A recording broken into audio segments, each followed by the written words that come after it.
Hello? Morning, Marvin. Every day is an opportunity to change your life. Good morning. Do you think I just woke up one day as a top-selling realtor? You have won the Regional Realtor of the Year award. Congratulations. No. I had to work for it and stop becoming who I wanted to be. Aww. Hiding a living. I'm feeling great all of a sudden. We've been looking for you. Marvin Gable. I thought a has-been killer like yourself would be scarier. Who are you? We work with your brother. He brought us in to find you. After you let Rose go. Where's the girl? Where's the money? Tell my brother to back off.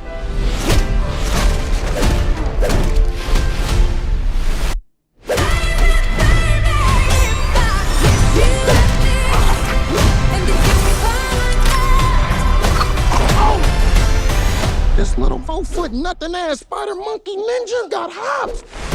Hey, what the? Rose? Hey, Marv. When you stole from my brother, I got you out. Why did you come back? We're hiding, and hiding ain't living. If we're gonna stop your brother, I'm gonna need the old you, not the realtor. I told myself that I would never hurt anyone again. Hey, are you all right? I'm in the middle of a high-intensity yoga. Can you give me a minute?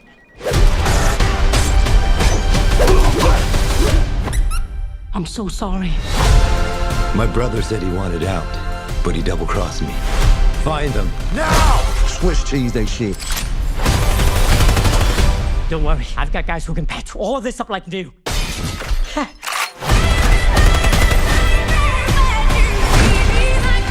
Now let's finish this together. You want the old me? You got him. It's about damn time.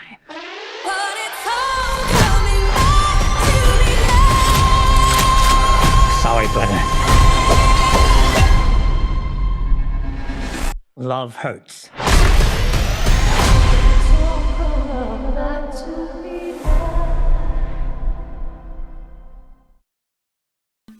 You can't break up with your past.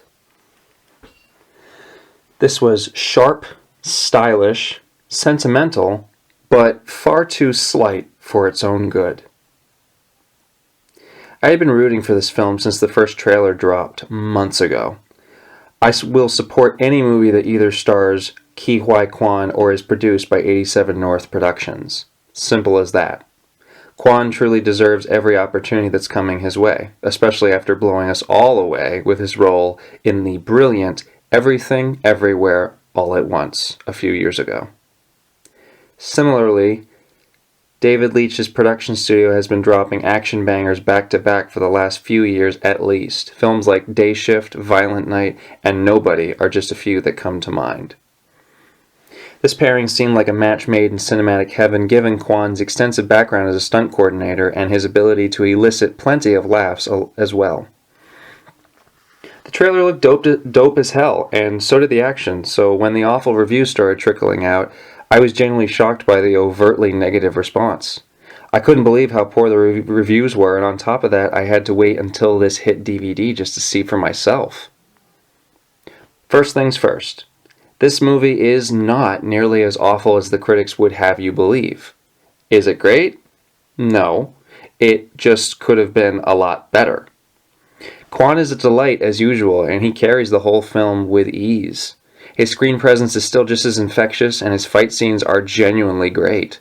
He throws himself head-on into them, and the film is all the better for it.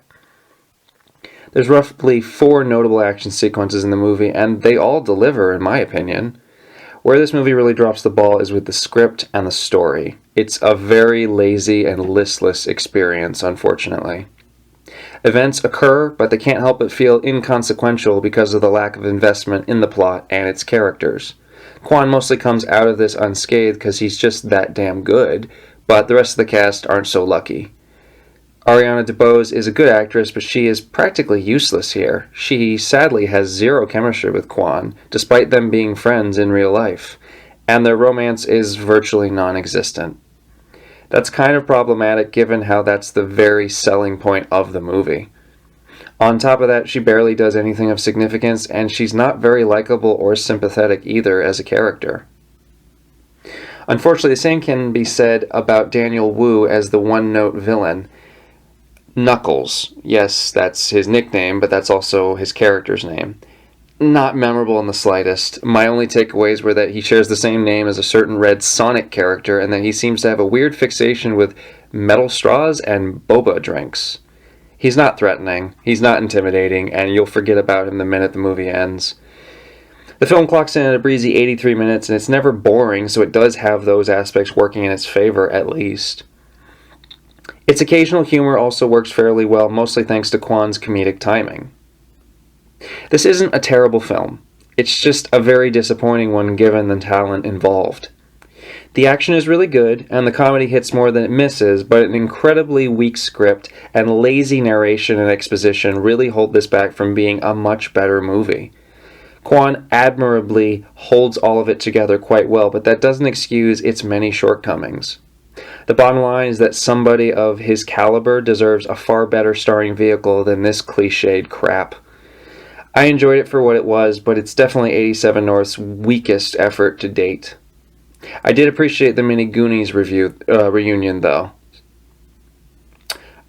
All of that being said, I give Love Hurts 3 out of 5 stars. Thank you so much for listening.